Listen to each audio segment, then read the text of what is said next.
నిజంగానే వీళ్ళందరూ గూడా ఆడుకుంటుంటే ఏదో అనుకున్నాను. నిజంగా చాలా బావుంది.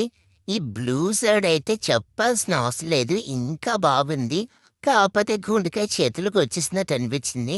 ఎందుకో దీనికి దూరంగా ఉందామని చెప్పేసి ఈ రెడ్‌దే నచ్చింది. నాకు కొంచెం పెద్ద సీటుంటే ఉయ్యాల గూడా ఊగాలని అనిపిస్తది మాట. గానీ లేదుగా.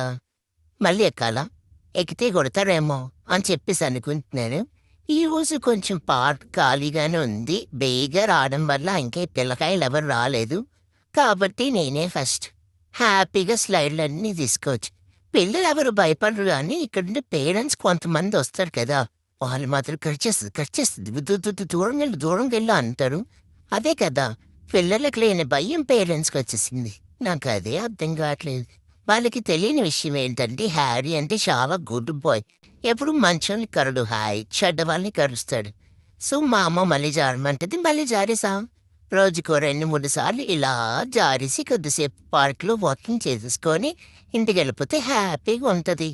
ఇది జారాలని ఉంది గానీ నాకొద్దు భయమేస్తుంది. రోజుదో బాధరా బాబు. జింగ్ కిలకిలవెను. మమ్మీ నువ్వు పైనున్నావా? నువ్వు గూడా వచ్చి వద్దులే మళ్ళా అందరూ చూసి నవ్వుతారు. నేనంటే ఏదో చిన్న పిల్లోడిని కాబట్టి పర్వాలేదు. నువ్వంటే పెద్దగా అయిపోయావు కదా! బాగోదు. వద్దు ఇంక నేను జారమన్నా జారను. అయిపోయింది.